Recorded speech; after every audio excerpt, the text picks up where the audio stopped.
Good evening and welcome to Overtime. I'm sorry, the rundown. So many names.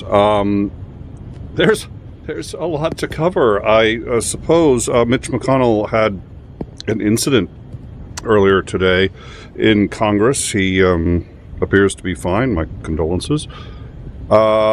We also have aliens being the topic of congressional hearings, and I honestly think there's a lot I'd like to talk about in regards to that. We'll probably be discussing that, Commander McMillan and I, tomorrow on Downtime on the Overtime channel, our sister channel. I hope you will go and check that out.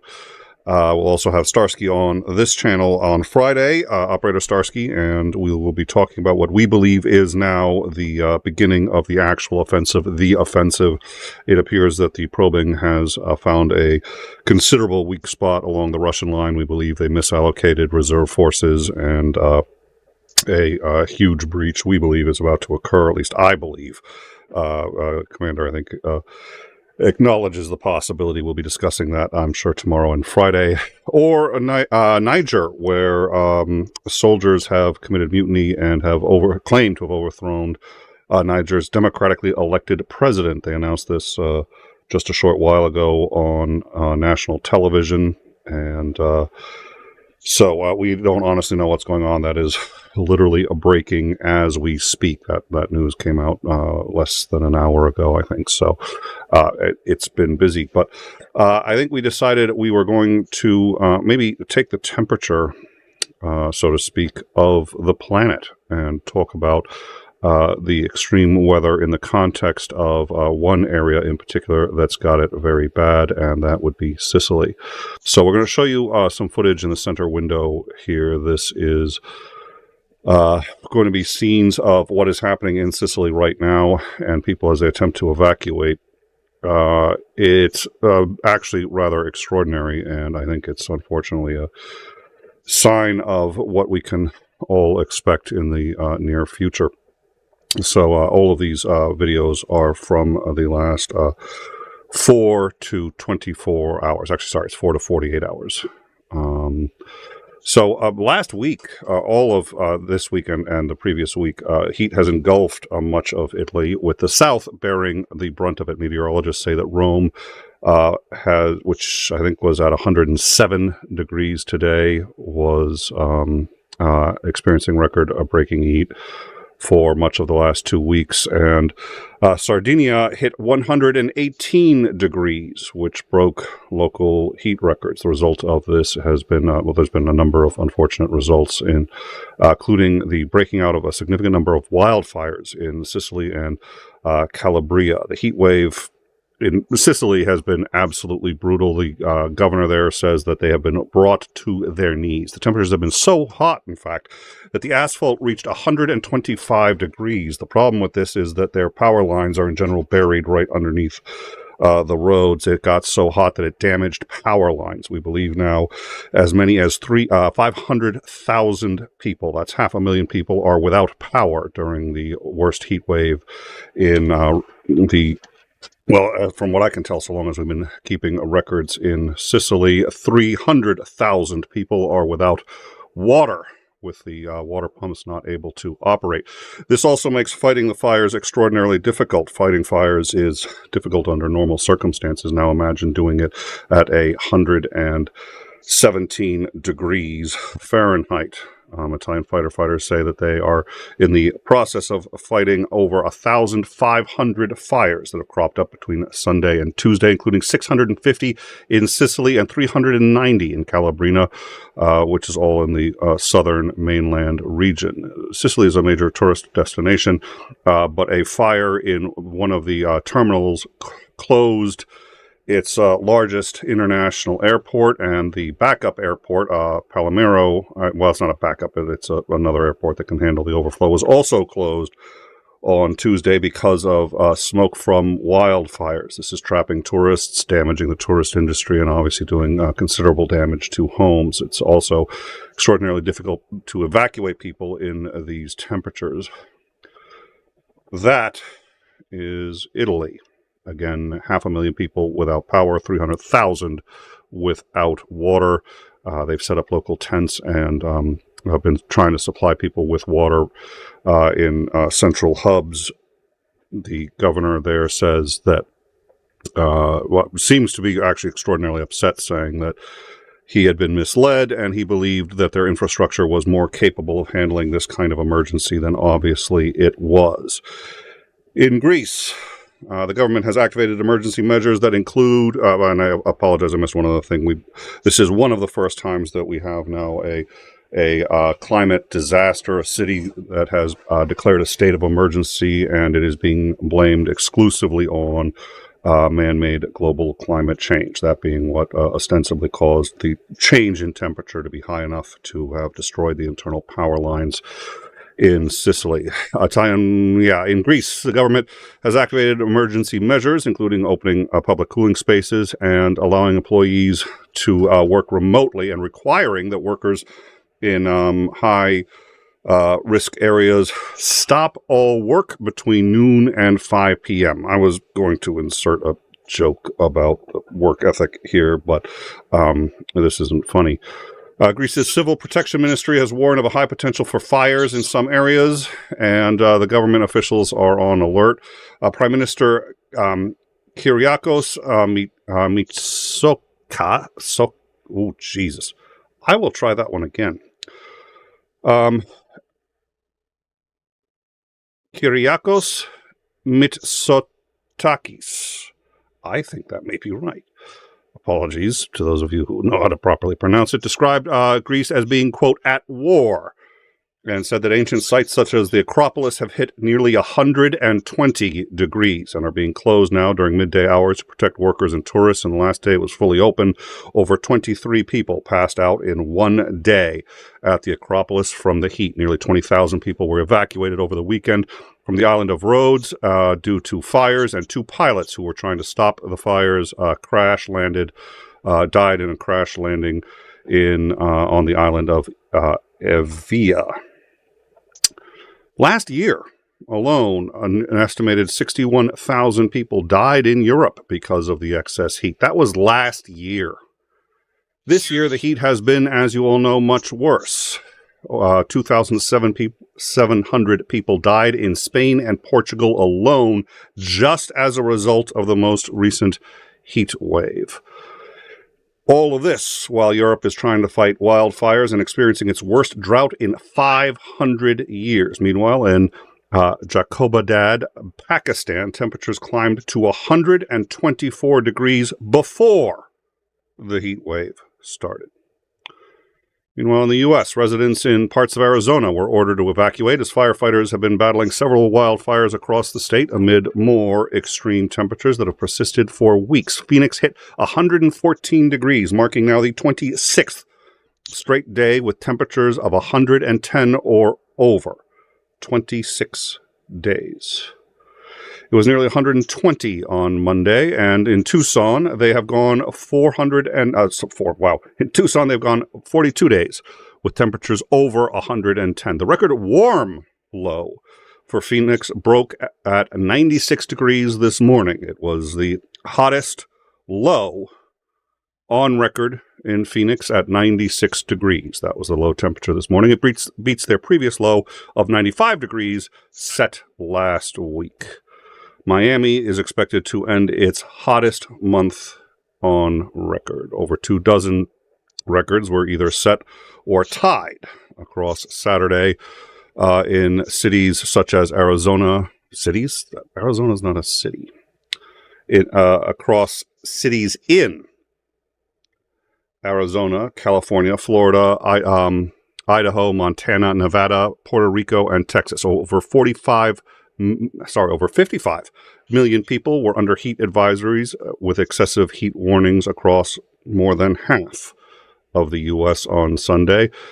And much of the Southwest, Intermountain West, South Texas, South Florida, all included according to the National Weather Service. All of this is expected to move in the coming week.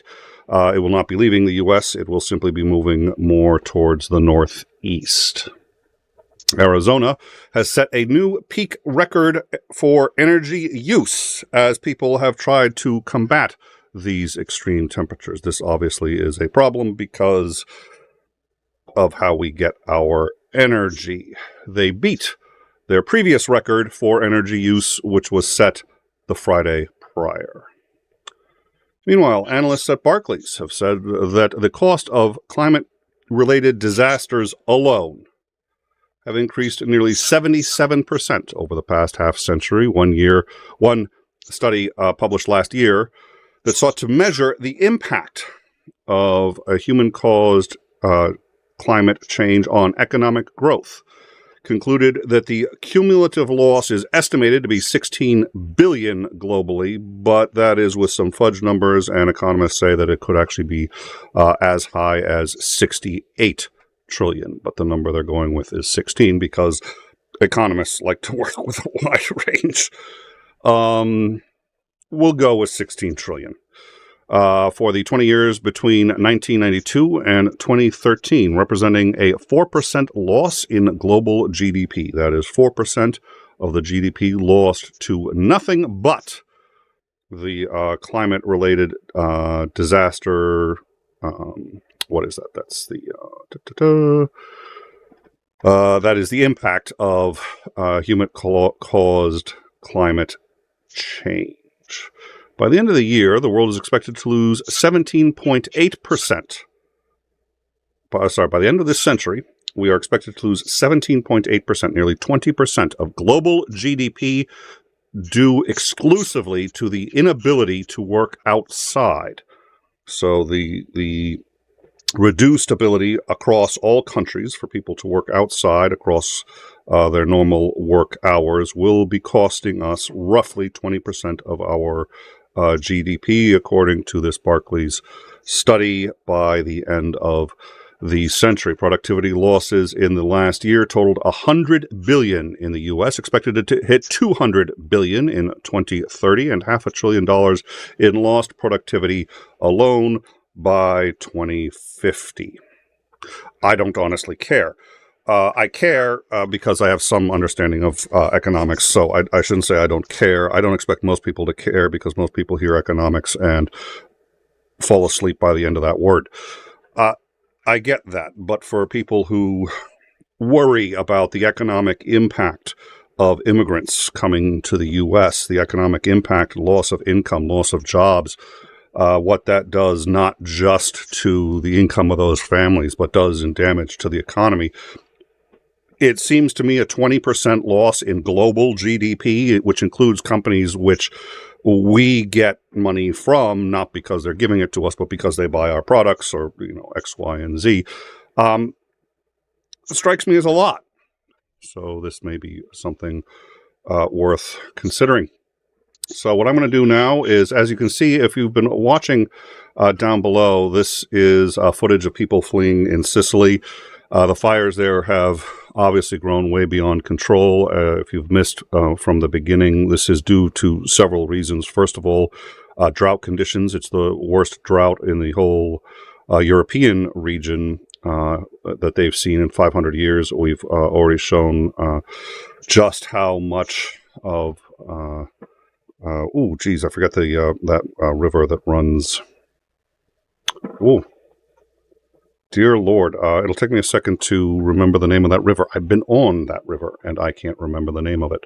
But that river is now basically closed to tourism and has lost, and again, the economic impacts of not being able to ferry goods down that river. Jesus, what is it? No, I'll have to think about it. Somebody may drop it in the live chat. At any rate, the drought is obviously causing it. The other problem is it's extraordinarily hard to fight fires in firefighting gear in general. Now imagine doing it in 117-degree weather, which is what they are facing in parts of Italy while attempting to fight this fire. Then imagine doing it while water pumps are cut for roughly 300,000 people and electricity cut for 500,000 as a result of destroyed power lines that have failed in the high heat. Obviously, the situation has become a vicious cycle and is very much out of control. Unfortunately, you know as well as I do, this is not the new normal. This is not the new normal. The new normal is going to be worse. Even if we start acting now, the new normal, acting more now and actually taking it seriously, the new normal is still likely going to be worse than this. We've just hit a tipping point where last year it was a little easier to deny. This year you take a look across the planet and I will tell you, I'm filled sometimes with contempt for the people who have, I think Rupert Murdoch, quite honestly, needs to, I think climate crimes need to go on the books, and aside from illegal dumping or doing anything that damages the environment. The reality is Rupert Murdoch's a very smart guy. He knows for a fact that climate change is real. He also knows he'll be dead before he has to suffer. He's got enough money that he can avoid most of the consequences anyway. He doesn't care. He knows he can make more money by denying it, or by at least throwing in the seeds of doubt, than he can by actually trying to help people. And at times like this, I honestly say I'd be perfectly happy to let Trump walk if people like Murdoch and people who have made a tremendous amount of money, including any number of CEOs in denying this, could be made to pay at least some of the consequences for this. All right. So, as I said, yeah. I'm going to check the live chat. I actually haven't checked it yet, but obviously this is Pat Lowenger's here. Welcome, Pat. It is devastating, and for those of you who've been, and that's hail, by the way. The hail killed 3 people a couple of days ago. The hailstorms. Now I'm going to go back and show that one again. The areas that haven't been getting flooding, they had been expecting. They were told they were going to get rain. They thought that would lower the temperature, and instead, what happened was they got massive hail. That was so large, it knocked down a tree that killed someone, and the hail struck someone else in the head. There it is. I'll see it on the bottom left of that window.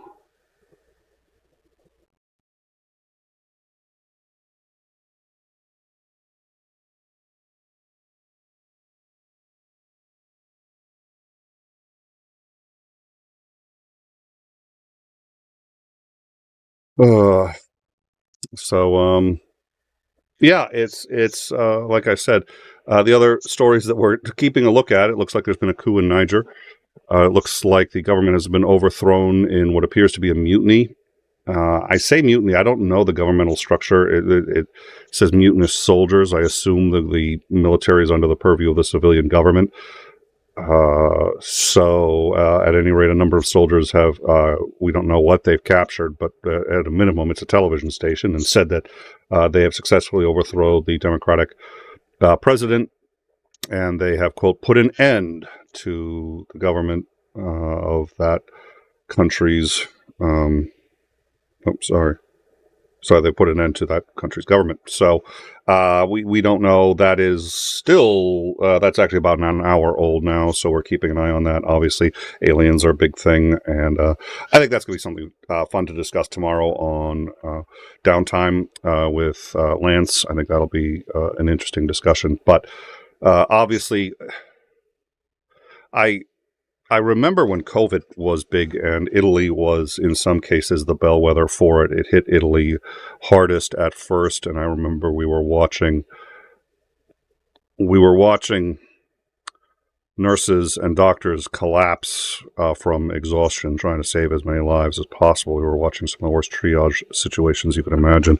We were watching so many bodies that you could see where they were being stored from space.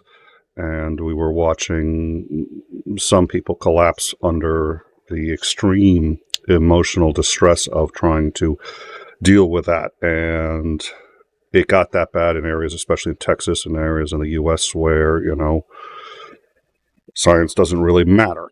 Science is not as important as your gut, and your gut tells you COVID ain't a thing. Okay. We've talked about the economic losses from how COVID was handled in the U.S., and we can calculate into that the economic losses of the fact that we had a chance of making COVID not be a thing ever again. And now it will probably always be with us for the rest of the human species, and if you take the total loss in GDP over that period of time, I think it's going to be quite much more significant than if we had worked with the World Health Organization and tried to take the one shot we had at eliminating it. But all that aside, Italy was then the bellwether, and Italy is, I think, now the bellwether of things to come. The scientists have been telling us that, A, this is exactly what they expected and predicted, that we have been warned of all of this, and again, this is not the new normal. This is just what we're seeing this year.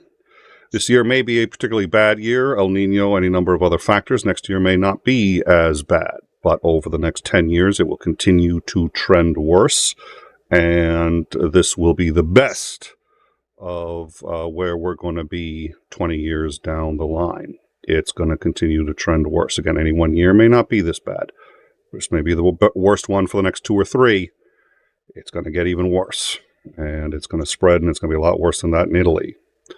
My hope is that the states in the U.S. will start to take a look at the failure of Italy to successfully cope with the simultaneous catastrophic system failures. They're incapable of supplying water to the places they need, let alone to having it to fight fires. They're incapable of getting people to stay out long enough to be able to fight fires, to work, to maintain the infrastructure, and even to repair it, because a lot of that work also has to be done outside. And the temperatures are making it very, very difficult to keep people functioning for any period of time out in that weather. Hospitals are starting to become overwhelmed. I think I failed to mention that, but that's another thing that they're seeing. So as I said before, for me, I get sometimes contempt and wonder who's going to be the first one to cross the line and say, oh, well, golly gee, I was wrong, and I'm no longer going to be a climate denier. Better now than never, but I do try to temper that contempt with the realization that we still can fight this. And now more than ever, people need to see what's happening. They need to talk about what's happening and recognize, I wish I could say this was the new normal. It just isn't. It's a fact. And Dick Cheney famously said, there's a 1% chance that a nuke is going to go off in the U.S. You treat it as an absolute certainty. Scientists are in agreement. It's over a 98% chance that this is an absolute fact. It's even higher than that. I'm just applying the maximum charity I can. And it's going to be a lot worse over time than just dropping a nuke in any city in the U.S. Our chances for dealing with this are running out. All right, I'm going to check with the live chat again, and then we're going to probably call it and go get ready. We're going to be doing downtime tomorrow with Lance. Yes, Isandring is not in. So by nature of the way the interfaces are built, and they're actually layered on top of each other, so I can use the same software package for all the interfaces. The number 2 camera is always over there, and I should probably change that, but it always shows Isandring's card, and the whole purpose of the card is to show that he's present, even though there's no audio, and of course he's not present. That's also presumably why we have cameras, but camera 2 is probably camera 2 is disabled for this one too. So he's with us he's with us in the live chat. That counts. Okay, thank you all for joining us. A brief show tonight, and we're going to get moving. Thank you also for the mods and for everybody for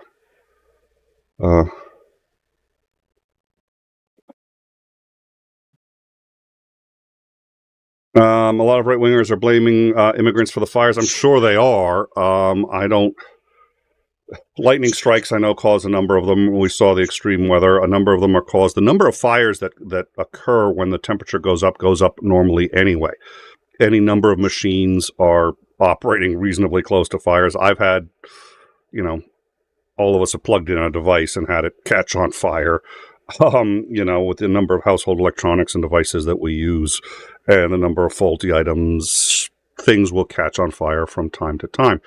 The number of things that will catch on fire go up as the temperature rises. So between lightning strikes, the added heat again being hot enough to damage wires under the roads. If those wires short, I imagine that could cause a fire. I will tell you right now, I haven't heard a whole heck of a lot as to the causes of these fires. I love the idea that, okay, it's immigrants. If you want to sit there and say that they're somehow doing it accidentally because they've started a fire or camping, whatever, I've seen no evidence of that. They're certainly not doing it deliberately because they want to live here. So what's the fucking point in burning it down? So perhaps, if we were able to find a way to solve the immigration problem, and not us, but I mean, presumably the argument could extend here.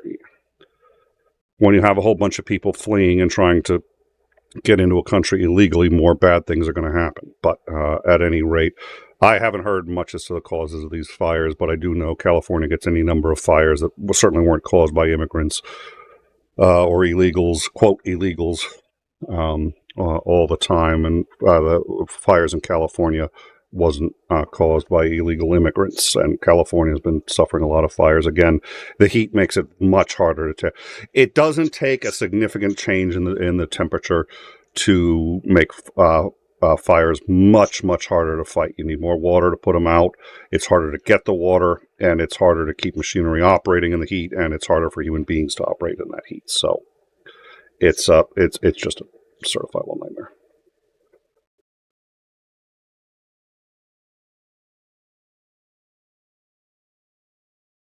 Schwinn said, it's all lightning strikes. We get like 500 new fires a night due to the storms. Okay, that wouldn't shock me. Lightning strikes are a huge cause of it. So, I like I said, I don't know the cause. Lightning strikes, I imagine, is most of it. At least one of them I do know was, I think a car caught on fire. I don't know what caused it, but that was one of the ones that started on one of the roads. But put the source for that on the Discord. But yeah, most is my understanding is it's, I would assume it's either electrical shorts that cause a house to go down and then yada, yada, yada, or it's lightning strikes, and lightning strikes. Yeah, that makes sense. So thank you for that. All right. Yeah, the biggie was, it's already too hot. The biggie was the high, low temperature for the day. So in I think it was Phoenix, the lowest it got was 96. So that was their low. It was a record high for their low temperature for the night. It's utterly insane. Okay, on these fires, and you can see this is just eating through what appears to be well-maintained landscaping, and oftentimes they'll keep, in drought areas, they often keep, in California, a huge amount of the landscaping there it sucks up all the water that they don't really have to spare in California, but they have to use it because it's the only thing that keeps the mountains from sliding when it rains. It stops mudslides, and it stops fires because they don't burn as easily. But that fire that you just saw there was just chewing right through perfectly green landscaping. Yeah. Oh, okay. At least here in Canada. Okay, 5. Yeah, lightning strikes do a tremendous amount of damage, and as it gets drier and as the weather gets more extreme, it's just going to get worse. All right, I think that's going to be our show for today. I think Sicily wasn't really being covered. I think it's important, especially in that larger context. So thank you all for joining us, and we will see you tomorrow for Downtime with Commander Lance McMillian. We'll be talking aliens. We'll probably be talking what's going on in Ukraine, but again, I think there's evidence now that the actual counteroffensive, not a counteroffensive or not a offensive, but the counteroffensive that we've been waiting for, looks like it may have started. We'll be talking about that tomorrow and certainly on Friday. Hope you will join us. We also have up, for those of you who have supported us in any members, it's now up on the member channel page. It's up on the Discord. The link for the member hang, that will be I think it's 9 p.m. Eastern Standard, the 7th. Monday, August 7th. Look forward to seeing you guys then. Stay safe, everyone.